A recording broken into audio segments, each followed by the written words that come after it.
kembali kita berkesempatan untuk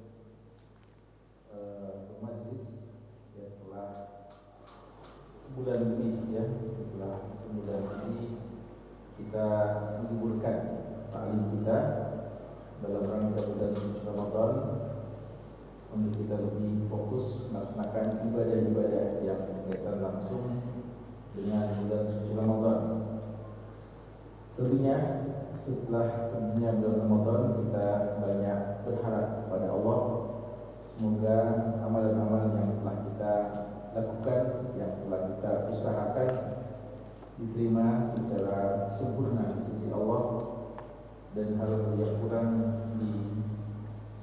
disempurnakannya, dan hal-hal yang khilaf yang terluput diampuni dan dimaafkan oleh Allah Subhanahu wa taala. Dan tentunya hal yang paling penting adalah kita berharap semoga Allah senantiasa berikan taufik kepada kita semuanya untuk selalu bisa menjaga amal-amal soleh yang telah kita lakukan di bulan suci Ramadan. Karena pada hakikatnya ujian kita yang terberat itu adalah apa setelah Ramadan. Karena pada bulan Ramadan kita mudah beramal karena memang telah Allah kondisikan bahwa Allah sudah mengondisikan kita dengan mengikat dan merantai para syaitan, membuka pintu-pintu surga dan menutup pintu-pintu neraka. Kita mampu melakukan kebaikan dan jauh dari berbagai macam dosa dan larangan. Ini adalah karena rahmat dari Allah dan apa yang Allah mudahkan kepada kita. Dan jika kita mampu memanfaatkan Ramadan tersebut, maka insya Allah kita bisa memiliki bekal yang sempurna, yang banyak, yang cukup untuk menghadapi hari-hari selanjutnya. Maka ya semoga kita termasuk mereka-mereka yang telah berhasil dengan Ramadannya dan telah memiliki bekal ketakwaan untuk menghadapi hari-hari kita ke depan. Taklim kita yang kita laksanakan ini adalah bagian upaya untuk selalu menjaga amal-amal soleh tersebut, menjaga stamina kita dalam beramal soleh dan melanjutkan kebaikan-kebaikan yang diperintahkan kepada kita. Dan tentunya sebagaimana kita ketahui bahwa di antara kebaikan yang sangat khusus dianjurkan di bulan Syawal adalah berpuasa ya, 6 hari di bulan Syawal, dan insyaallah kebanyakan kita sudah menyelesaikannya. Namun bagi yang belum, ya kita ingatkan masih ada kesempatan ya, sebagai salah satu tanda yang kita memang telah berhasil dengan Ramadan, adanya keinginan untuk melanjutkan kebaikan-kebaikan tersebut. Jika saja kita bisa berpuasa sebulan penuh 30 hari di bulan suci Ramadan, maka seperlimanya insyaallah jauh lebih mudah ya. Melaksanakan 6 hari di bulan Syawal itu di antara tanda bahwa kita telah berhasil di bulan suci Ramadan. Apatah lagi pahalanya seperti pahala 1 tahun penuh. Jemaah sekalian, taklim kita, taklim sirah kita seperti yang antum ketahui adalah pembahasan kitab Nafhatu Abir min Sirati Al-Bashir An-Nadhir sallallahu alaihi wasallam, karya dari Syekh Dr. Yahya bin Ibrahim Al-Yahya. Dan pada perjumpaan kita yang paling terakhir, kita telah menyelesaikan satu pembahasan yang sangat penting, sekaligus pembahasan yang paling berat untuk dibahas, yaitu tentang wafatnya Nabi kita sallallahu alaihi wasallam. Biasanya kalau dalam buku-buku sirah, kalau sudah wafat Rasulullah, pembahasannya sudah sampai situ, berarti sudah selesai pembahasan. Karena sirah itu adalah perjalanan Nabi kita sallallahu alaihi wasallam, biasanya sejak beliau lahir sampai beliau wafat. Namun penulis buku ini, Syekh Yahya, setelah menuntaskan pembahasan tentang wafatnya Nabi sallallahu alaihi wasallam, sebelum beliau mengakhiri kitabnya, ada satu pembahasan yang mungkin jarang kita dapatkan dalam buku sirah lainnya. Satu judul yang beliau tulis dengan judul At-Tarbiyah wa Ta'lim, tarbiyah dan ta'lim. Ya, tarbiyah dan ta'lim. Beliau mau mengangkat satu sisi yang sangat menonjol dari kehidupan Nabi kita sallallahu alaihi wasallam. Ya, kalau kita sudah bahas bagian-bagian terakhir dari kehidupan beliau adalah tentang jihad beliau, lalu haji beliau, dan banyak hal yang telah kita bahas, maka ada satu sisi yang tidak pernah lepas dari kehidupan Nabi kita sallallahu alaihi wasallam, hingga pun ketika beliau berjihad, hingga pun ketika beliau melakukan ibadah haji dan ibadah-ibadah yang lainnya, yaitu sisi tarbiyah dan ta'lim. Beliau sebagai seorang sosok murabbi dan muallim, ini tidak pernah lepas dari kehidupan beliau. Bagaimana beliau mengajarkan tarbiyah dan ta'lim kepada para sahabatnya. Ini yang akan diangkat beberapa contoh-contoh bagaimana Nabi kita sallallahu alaihi wasallam berinteraksi dengan umatnya, tentu saja lebih khusus para sahabatnya, sebagai seorang pendidik, bukan sekedar sebagai seorang pemimpin yang taunya hanya menginstruksikan sesuatu, mengomandokan sesuatu yang harus ditaati, tapi beliau seorang pemimpin sekaligus pendidik, seorang murabbi yang dicintai oleh pengikutnya dan senantiasa dirindukan oleh pengikutnya dan berusaha untuk diteladani oleh pengikutnya. Ini sisi-sisi yang perlu untuk diangkat untuk menjadi teladan yang terbaik bagi para pemimpin dan para pendidik, para guru-guru, para pengajar-pengajar dan orang tua dan yang lainnya. Ini akan ada kita baca beberapa contoh-contoh nyata dari kehidupan Nabi kita sallallahu alaihi wasallam sebagai seorang murabbi dan sekaligus muallim. At-tarbiyah wa ta'lim. Ya, fadhal.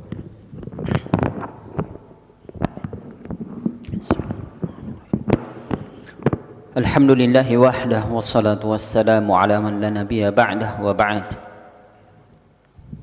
Kitab Nafhatu 'Abirin min Siratil Bashirin Nadhiri sallallahu alaihi wasallam li fadilati Syekh Dr. Yahya bin Ibrahim Al-Yahya hafizahullahu ta'ala. قال التربية والتعليم. كان النبي صلى الله عليه وسلم يبرز للناس ولا يحتجب عنهم، وكان يبايع الوفود ولا ينيب عنه أحدا من أصحابه، ولا يكتفي بكبير الوفد بل يبايعهم واحدا واحدا، وأحيانا يجيء الرهط من الناس ليبايعوه فيرى في أحدهم مظهرا من مظاهر الشرك من بقايا الجاهلية فيأبى أن يبايعه حتى يزيله. فعن عقبة بن عامر الجهني رضي الله عنه أن رسول الله صلى الله عليه وسلم أقبل إليه رهط فبايع 9 وأمسك عن واحد، فقالوا يا رسول الله بايعت 9 وتركت هذا؟ قال إن عليه تميمة، فأدخل يده فقطعها فبايعه، وقال من علق تميمة فقد أشرك.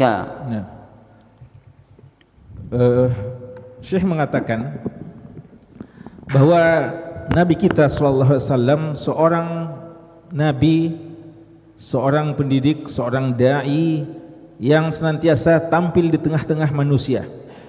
Beliau tidak menjauhi manusia dan beliau tidak beruzlah, ya, beliau tidak mengisolir dirinya, tapi beliau senantiasa hidup bersama dengan umatnya, dekat dengan umatnya. Dan beliau ketika membaiat utusan-utusan yang ingin masuk Islam, beliau membaiat langsung dan beliau tidak wakilkan kepada siapa-siapa. Ya, jadi waktu itu ketika ada yang mau masuk Islam, beliau baiat langsung tanpa beliau wakilkan kepada Abu Bakar, kepada Umar dan kepada yang lainnya. Tidak, beliau langsung membaiat mereka, sehingga beliau lihat langsung dan kenal langsung siapa-siapa yang masuk Islam. Ya mungkin kalau kita mungkin kita bilang ya memang masa itu ketika jumlah masih sedikit ya. Tapi ini mau ditunjukkan bagaimana kedekatan beliau kepada umatnya, sehingga memang beliau sangat kenal pribadi-pribadi dari umatnya, karena mereka itu dibaiat langsung, dijabat tangani langsung oleh Nabi sallallahu alaihi wasallam. Dan beliau tidak hanya mencukupkan kepada para pemimpinnya saja, pembesar di kalangan kaumnya. Jadi beliau tidak hanya cukupkan sama pemimpinnya, siapa kepala suku umpamanya, baiat. Yang lainnya nanti kita ya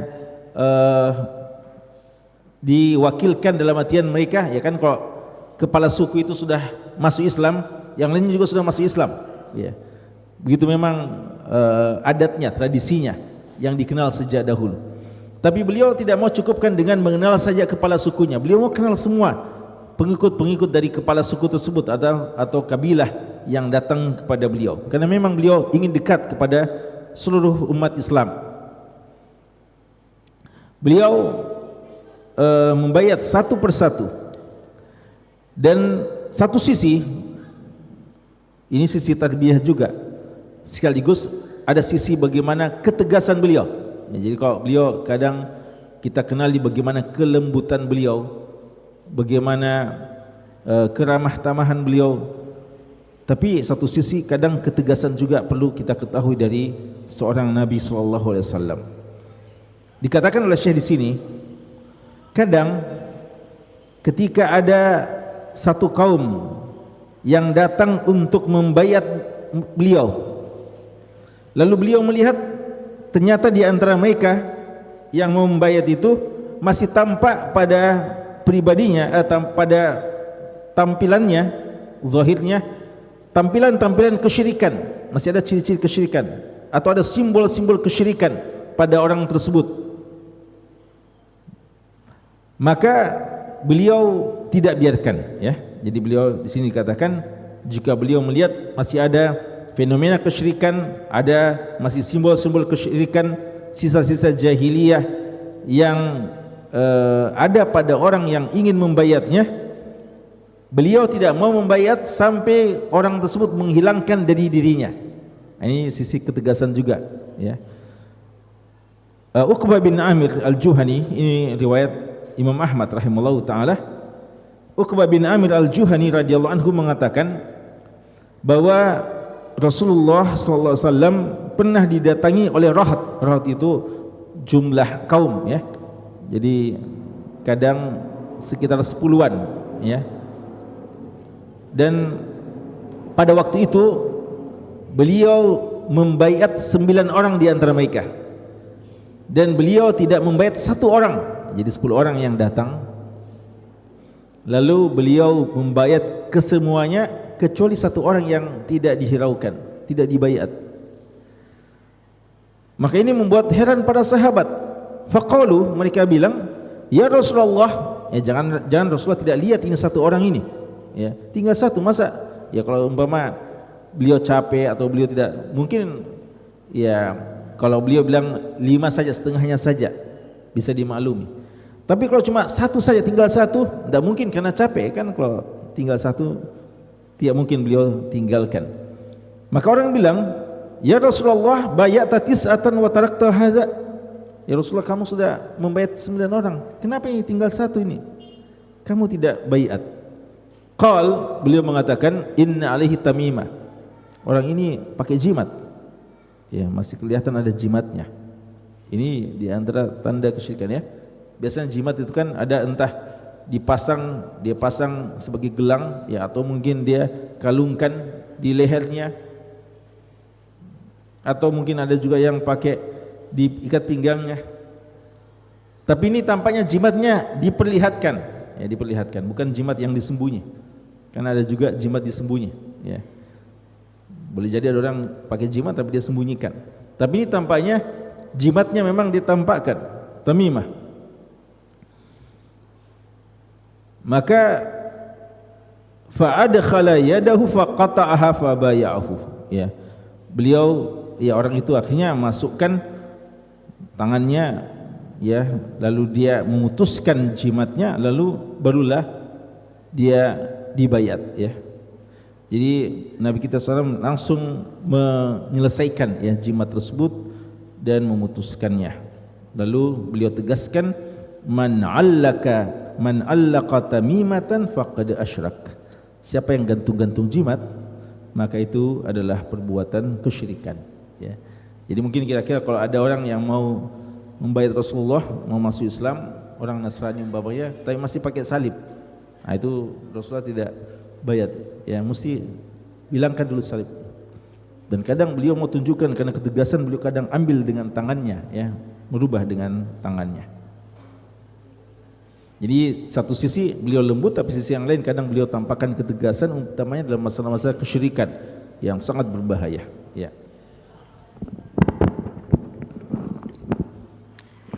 Inna ishtiqala Rasulillah sallallahu alaihi wasallam bil jihad wa mujaladat asy-syirki wa ahlihi wa tarbiyati ashabihi ala dhalika.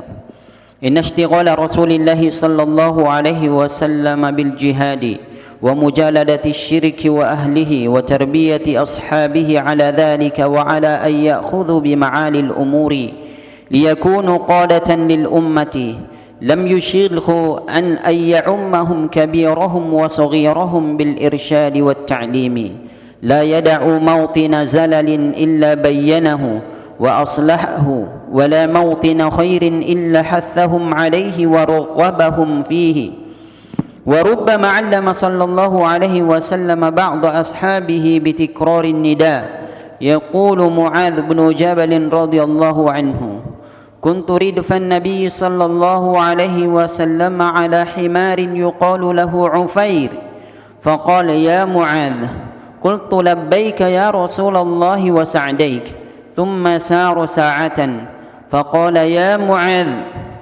قلت لبيك رسول الله وسعديك ثم سار ساعة فقال يا معاذ بن جبل قلت لبيك رسول الله وسعديك قال هل تدري حق الله على عباده وما حق العباد على الله قلت الله ورسوله أعلم قال فإن حق الله على العباد أن يعبدوه ولا يشركوا به شيئا وحق العباد على الله أن لا يعذب من لا يشرك به شيئا فقلت يا رسول الله أفلا أبشر به الناس قال لا تبشرهم فيتكلوا وقد بعث رسول الله صلى الله عليه وسلم معاذا رضي الله عنه معلما لأهل اليمن وأميرا عليهم وأرشده إلى البدء بتعليم ما يناسب الحال فقال له إنك ستأتي قوما أهل كتاب فإذا جئتهم فادعهم إلى أن يشهدوا أن لا إله إلا الله وأن محمدا رسول الله فإنهم أطاعوا لك بذلك فأخبرهم أن الله قد فرض عليهم 5 صلوات في كل يوم وليلة فإنهم أطاعوا لك بذلك فأخبرهم أن الله قد فرض عليهم صدقة تؤخذ من أغنيائهم فترد على فقرائهم فإنهم أطاعوا لك بذلك فإياك وكرائم أموالهم واتق دعوة المظلوم فإنه ليس بينه وبين الله حجاب. Ya. Kemudian Syekh mengatakan bahwa kesibukan Rasulullah SAW dalam berjihad, ya, dan dalam memberantas kesyirikan dan kaum musyrikin dan dalam mentarbiyah umatnya itu tidak dan hal-hal yang tinggi-tinggi, ya, hal-hal yang utama di mana beliau memimpin umat secara keseluruhan, itu tidak menyebabkan beliau tersibukkan sehingga tidak punya kesempatan untuk berinteraksi dengan orang-orang kecil, atau anak-anak muda atau anak-anak kecil bahkan.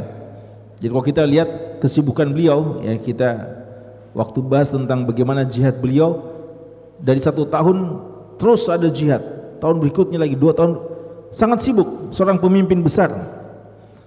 Pikiran kita orang yang sibuk seperti ini tidak boleh diganggu, ya. Orang sibuk seperti ini tidak ada mungkin waktunya lagi untuk keluarga, tidak lagi mungkin waktunya untuk anak-anak muda, tidak ada waktunya untuk anak-anak kecil. Ternyata dengan taufik dari Allah Subhanahu wa taala, kesibukan beliau mengurus negara, mengurus umat, memperjuangkan agama Allah Subhanahu wa taala, berjihad, itu tidak menghalangi beliau untuk tetap dekat dengan seluruh umatnya, yang tua, yang muda, bahkan anak kecil. Beliau senantiasa memberikan irsyad, memberikan arahan, memberikan taklim, dan beliau tidak pernah meninggalkan satu kesempatan untuk menjelaskan suatu yang keliru kecuali beliau jelaskan. Jadi beliau tidak pernah membuang kesempatan untuk menjelaskan kekeliruan sesuatu perbuatan atau suatu perkataan kecuali beliau jelaskan. Dan tidak adalah satu hal yang baik yang perlu untuk diajarkan dan disampaikan kepada umatnya kecuali beliau juga ajarkan kepada mereka dan motivasi. Ya, beliau bukan cuma ajarkan, tapi beliau motivasi. Ya kan, kalau kita cuma diajarkan saja, diperintah seperti perintah instruksi, itu susah. Karena perintah itu, suatu amalan itu perlu perjuangan melawan hawa nafsu. Kita butuh kadang nasihat, butuh hal yang bisa menguatkan hati kita, butuh motivasi. Ini dilakukan oleh Nabi kita SAW. Beliau bukan cuma orang yang pandai memberikan komando, perintah, ya, tapi beliau juga memberikan arahan, motivasi, nasihat-nasihat yang bisa melembutkan hati-hati para sahabatnya. Dan kadang, kata Syekh, kadang beliau mengajarkan kepada sahabat-sahabatnya dengan cara mengulang-ulangi panggilan. Ini juga untuk menunjukkan bagaimana kedekatan beliau kepada para sahabatnya. Kadang ada sahabatnya yang dipanggil berulang-ulang. Contohnya adalah Mu'adz bin Jabal radhiyallahu anhu. Ini juga contoh bagaimana seorang anak muda yang sangat dekat dengan Nabi kita sallallahu alaihi wasallam. Dan ini juga satu pelajaran penting. Bagaimana seorang Nabi memperhatikan seorang sahabat yang memiliki potensi yang besar, anak muda yang cerdas, istilahnya nukhbah, yang seorang yang memang punya keistimewaan khusus. Mu'adz bin Jabal ini masih 20 tahunan waktu itu, sangat dekat dengan Nabi kita sallallahu alaihi wasallam. Bahkan beliau pernah mengatakan, "Ya Mu'adz, inni uhibbuka." Wahai Mu'adz, saya cinta kepadamu. Ini pernyataan seorang pemimpin besar, ya. 60 tahunan sudah beliau, atau ya hampir 60 tahun, lalu Mu'adz masih usia 20 tahun, usia belasan bahkan, sudah dididik oleh Nabi kita SAW dan sudah didekatkan kepada diri beliau. Beliau pernah membonceng Mu'adz bin Jabal. Ini juga keistimewaan, ya, di mana Mu'adz bin Jabal pernah dibonceng langsung oleh Nabi SAW di atas keledainya, ya, di atas keledai himar. Ini juga menunjukkan tawadhu Rasulullah. Tawadhu beliau ini ditinjau dari dua sisi, yaitu beliau pemimpin agung, pemimpin mulia, pemimpin besar, lalu tidak sungkan-sungkan untuk membonceng sahabat-sahabatnya. Bukan sahabat senior, sahabat yang sangat jauh levelnya di bawah Nabi SAW. Yang kedua, dibonceng naik keledai. Keledai itu di masa itu dia adalah kendaraan yang paling rendah, ya. Jadi kalau mau dilihat-lihat yang paling istimewa, kalau kita mobil mungkin itu onta. Lalu kalau keduanya mungkin yang kedua adalah hisan, kuda, atau juga bisa baglah, peranakan antara kuda dan keledai. Dan yang ketiga yang paling rendah, kendaraan yang paling rendah adalah himar, keledai. Ya, kalau kita mungkin sepeda, ya, bukan sepeda yang mahal, ya, sepeda yang paling sederhana. seorang pemimpin besar, ya kan juga kalau ada pemimpin besar juga naik sepeda, tapi sepedanya mungkin lebih mahal daripada motor kita, ya. Bukan itu, ini himar memang adalah kualitas kendaraan yang paling rendah. Beliau bonceng sahabatnya dengan kendaraan seperti itu. Beliau bonceng Mus'ab bin, sahabat Mu'ad bin Jabal radhiyallahu anhu. Lalu beliau berbicara, ya, berkomunikasi dengan Mu'ad bin Jabal radhiyallahu anhu di atas kendaraan sementara dalam perjalanan. Dan ini juga kita lihat bagaimana beliau menghargai waktu. Jadi beliau kalau di atas kendaraan yang kadang membutuhkan belasan menit, kadang puluhan menit, ya kalau di Makassar kadang jam, ya, dengan kemacetannya. Itu kalau kita di atas kendaraan diam 1000 bahasa saja, sayang-sayang, ya, banyak faedah yang terbuang, ya, apalagi kalau cuma menghayal saja.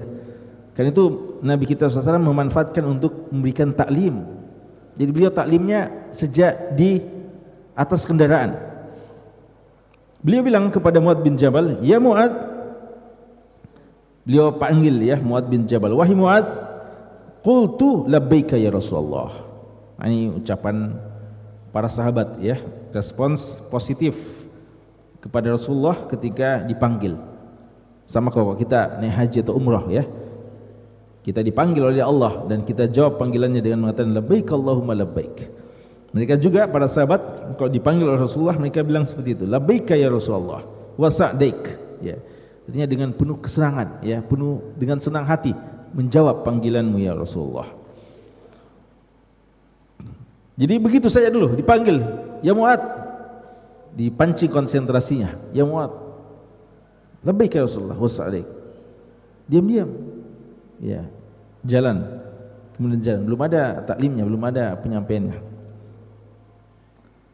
Setelah beberapa lama berjalan lagi, beliau panggil lagi, ya Mu'ad, wahai Mu'ad. Ya, mungkin kalau ngantuk-ngantuk lagi, ya Mu'ad, ya, jadi suruh untuk konsen lagi, perhatian lagi. Qultu labbaika wa ya Rasulullah wa sa'daik. Saya bilang lagi, labbaika ya Rasulullah wa sa'daik. Tapi belum ada yang disampaikan lagi, jalan lagi, tsumma sara sa'atan, ya, jalan lagi. Nanti kali ketiga beliau mengatakan, ya Mu'ad bin Jabal, wahai Mu'ad bin Jabal. Dia mengatakan lagi, labbaika ya Rasulullah wa sa'daik. Ini sudah, kayaknya sudah siap betul ini untuk menerima pengajaran. Ini masih di atas kendaraan ini. Setelah kali ketiga beliau panggil Mu'ad, beliau mau ajarkan Mu'ad lagi satu pelajaran penting, pelajaran akidah. Ya, ini taklim akidah di atas kendaraan. Tapi beliau tidak langsung ajarkan. Beliau bilang, hal tadri haqqallahi ala ibadi wa ma haqqul ibadi ala Allah? Apakah kamu tahu? Ini beliau yang mau ajarkan, tapi beliau bertanya kepada Mu'ad, apakah kamu tahu wahai Mu'ad, haknya Allah atas hambanya dan apa hak hamba terhadap Tuhannya, terhadap Allah Subhanahu wa taala? Jadi beliau yang mau ajarkan, tapi beliau bertanya dulu kepada muridnya, ya, kepada kepada murid-muridnya. Ini kalau murid-murid tidak faham, biasa murid-muridnya protes, ya, kenapa kita yang ditanya, apalagi kita yang mau belajar, ya. Padahal ini salah satu metode pengajaran agar kita bisa konsen, fokus dengan apa yang akan diajarkan oleh guru kita. Jadi kadang dengan mereka dulu bertanya, karena kalau mereka bertanya lalu kita tidak tahu, kita akan penasaran dan akan fokus mendengarkan apa yang akan diajarkan, dan itu akan berkesan dan mungkin kita tidak akan lupa selama-lamanya. Qultu, Mu'ad dengan polosnya mengatakan, Allahu wa Rasulullah alam. Allah dan Rasulnya yang tahu, ya, saya tidak tahu, ya. Dan Rasulullah tahu itu, bahwasanya umat tidak tahu, tapi memang beliau mau, ya, pancing konsentrasi dan perhatian dari Mu'ad bin Jabal. Fa inna haqqallahi 'alal ibadi an ya'buduhu. Beliau mengatakan, hak Allah terhadap hambanya adalah hamba itu harus beribadah kepadanya, wala yusyriku bihi syai'a, tanpa melakukan perbuatan kesyirikan sedikit pun. Wa haqqul ibad 'ala Allah, dan hak hamba terhadap Tuhannya. Ini ulama kita menjelaskan, kalau bagian pertama hak Allah terhadap hambanya, artinya apa yang wajib bagi hamba yang merupakan hak dari Allah, memang wajib bagi hamba untuk mengerjakannya, tauhid dan tidak syirik. Adapun potongan kedua, hak hamba terhadap Tuhannya, tidak boleh kita mengatakan wajib bagi Allah menunaikan hak hambanya, tapi bahasa yang lebih tepat adalah pemberian Allah kepada hambanya ketika hambanya melakukan ketaatan, ya. Bukan kita mengatakan wajib bagi Allah mengerjakannya, karena kita hamba tidak boleh dan tidak pantas untuk mewajibkan kepada Allah sesuatu, karena Allah lah yang mewajibkan kita sesuatu. Makanya Ahlussunnah wal Jamaah tidak mengatakan sebagaimana orang Mu'tazilah. Mu'tazilah mengatakan jika seorang hamba taat, wajib bagi Allah masukkannya ke dalam surga dan haram bagi Allah untuk memasukkannya ke dalam neraka. Itu perkataan Mu'tazilah. Ahlussunnah wal Jamaah tidak gitu. Ahlussunnah wal Jamaah tidak mengatakan itu. Ahlussunnah wal Jamaah mengatakan ketika seorang hamba taat, maka Allah Subhanahu wa taala dengan maha pemurahnya memasukkannya ke dalam surga, dan dengan maha adilnya tidak akan menghukuminya di dalam neraka, ya. Begitu bahasa adab kepada Allah Subhanahu wa taala. Hak hamba kepada Tuhannya dalam artian pemberian Allah kepada hambanya yang taat adalah alla yu'adziba man la yusyriku bihi syai'a. Allah tidak akan menyiksa hambanya yang melakukan tidak melakukan kesyirikan sesuatu apapun. Ini berita gembira. Maka Mu'adz mengatakan, faqultu ya Rasulullah afala ubasyiru bihin nas, wahai Rasulullah, apakah boleh saya beritahu kepada manusia kabar gembira ini, bahwa siapa yang tauhid dan tidak syirik, maka dia tidak akan disiksa oleh Allah, dalam artian ada jaminan surga. Apakah bisa saya sampaikan? Apakah ini rahasia khusus antara saya dengan engkau wahai Rasulullah? Ilmu ini khusus untuk saya, bolehkah saya sampaikan kepada yang lainnya? Rasulullah bilang, la tubasyirhum fayattakilu, jangan dulu sampaikan, jangan kabar gembirakan kepada mereka, dikhawatirkan mereka akan mengandalkan ini saja lalu tidak beramal.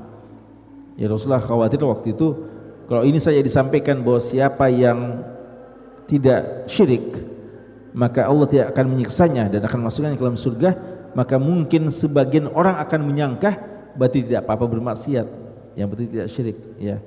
Selama kita tidak syirik, ya kita tidak akan disiksa oleh Allah, maka mereka akan memudah-mudahkan dan juga mungkin malas-malas untuk beribadah, yang penting tidak syirik.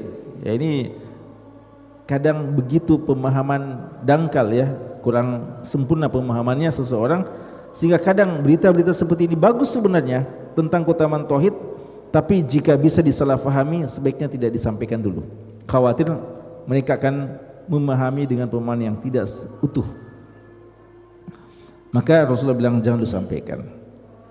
Tapi hadis ini akhirnya disampaikan oleh Mu'adz bin Jabal. Mu'adz bin Jabal kira-kira sampaikan hadis ini atau tidak? Ya, sampaikan, ya. Karena seandainya Mu'adz tidak sampaikan, tidak sampai ke kita hadis ini, ya. Karena itu cuma dialog berdua saja antara Mu'adz bin Jabal dengan Nabi SAW. Para ulama mengatakan, ya, kalau ada yang bilang apa-apaan Mu'adz ini, kenapa Mu'adz sampaikan pada Rasulullah? Jangan sampaikan kepada siapa-siapa, dikhawatirkan akan mereka ittikal. Inilah maksudnya kaidah yang ulama kita katakan al-hukmu yaduru ma'al illah, ya, wujudan wa adama. Hukum itu tergantung dengan ilahnya. Jika ada ilahnya maka hukumnya seperti itu, jika tidak ada maka tidak seperti itu. Rasulullah mengatakan jangan sampaikan kepada orang yang nanti ketika mendengarkan akan memudah-mudahkan. Artinya ini boleh disampaikan kepada orang-orang yang dengan mendengarkan ini termotivasi untuk menjaga tauhid dan tidak syirik dan tidak memudah-mudahkan agama. Bukan berarti kalau dia dengarkan ini lalu dia bilang kok gitu tidak apa-apa maksiat, ya. Jadi kalau ada orang pahamnya bisa utuh, sempurna, tidak salah, tidak keliru, maka silakan sampaikan. Dan ini dalam hadis Rasulullah Mu'adz mengatakan, beliau sampaikan di akhir hayatnya, itu pun Mu'adz bin Jabal sangat hati-hati. Nanti beliau menjelang meninggal dunia baru beliau sampaikan, ta'assuman, karena khawatir beliau jangan-jangan berdosa ini menyembunyikan satu ilmu yang sangat penting yang menjelaskan tentang begitu besarnya keutamaan orang-orang yang bertauhid. Kemudian yang terakhir yang sempat dibaca tadi adalah masih terkait dengan Mu'adz bin Jabal, bahwa Rasulullah SAW ya karena percayanya kepada Mu'adz bin Jabal, karena Mu'adz bin Jabal memang ini anak muda cerdas. Bahkan Rasulullah sudah menegaskan bahwa dia adalah a'lamun nasi a'lamus sahaba bil halal wal haram, sahabat yang paling tahu, paling faqih dalam masalah halal dan haram, Mu'adz bin Jabal. Rasulullah mengutus Mu'adz bin Jabal untuk menjadi seorang muallim ke negeri Yaman, dan sekaligus sebagai seorang pemimpin di Yaman. Jadi sebagai seorang muallim, pengajar, dan sekaligus pemimpin di Yaman. Dan sebelum beliau lepas Mu'adz bin Jabal, beliau berikan arahan dulu. Ini beliau berikan nasihat-nasihat bekal kepada Mu'adz bin Jabal sebelum dilepas berdakwah, dan mengajarkan bagaimana fikih dakwah. Jadi ini di antara fikih yang penting, fikih dakwah selain fikih halal dan haram. Fikih halal dan haram ini sudah dikuasai oleh Mu'adz bin Jabal. Tapi bagaimana cara beliau mengajarkan halal dan haram ini? Karena kalau salah-salah kita bisa membuat lari orang.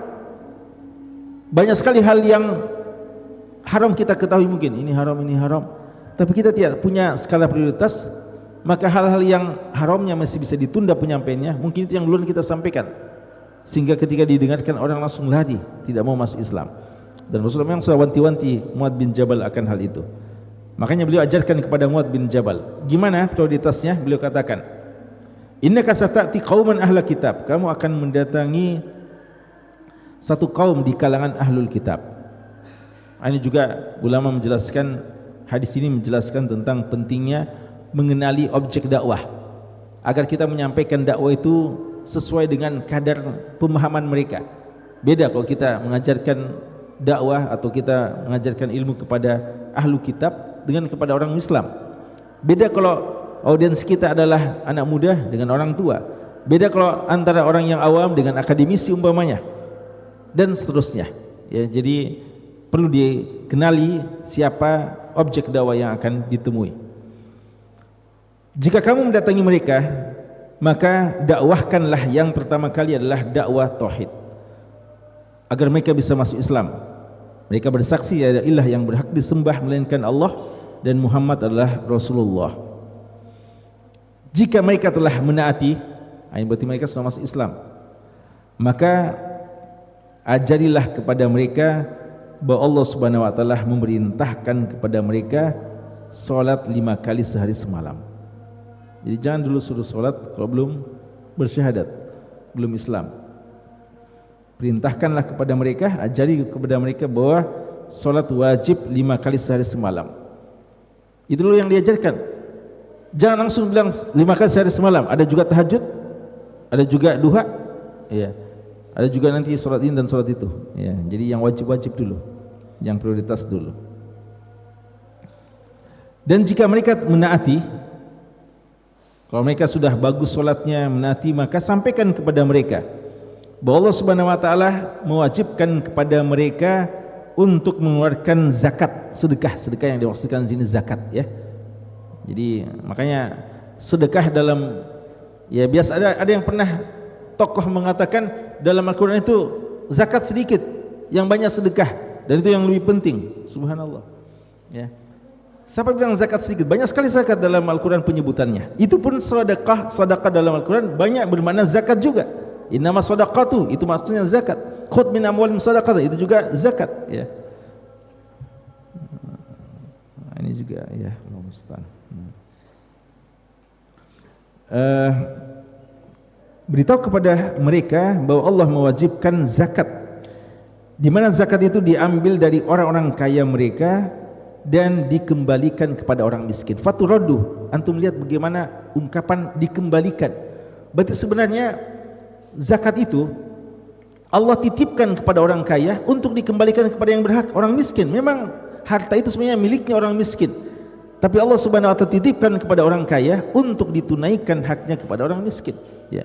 Maka orang kaya ketika mengeluarkan zakat, jangan merasa dia berada di atas dan dia telah berjasa kepada orang miskin. Memang haknya sebenarnya, Justru kalau kita tidak menunaikan hak zakat itu, kita tidak memberikan kepada orang miskin, berarti kita telah mengambil hartanya sebenarnya tanpa kita sadari.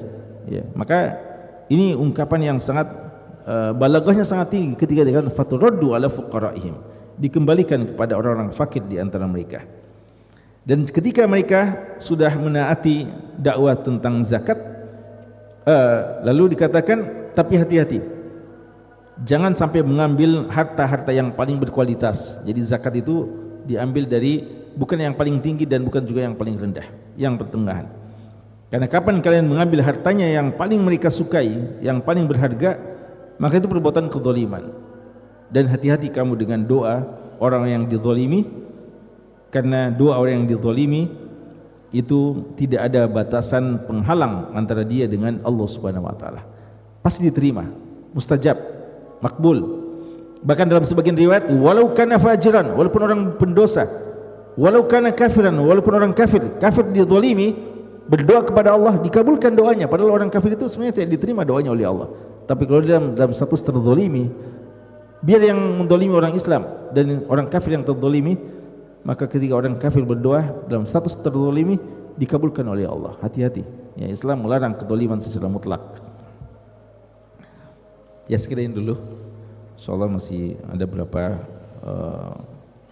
momen-momen tarbiyah dan taklim yang akan kita baca dalam pembahasan ini dan ada manfaatnya. Sallallahu alaihi Muhammad wa alihi wasahbihi wasallam. Walhamdulillahirabbil alamin. Assalamualaikum warahmatullahi wabarakatuh.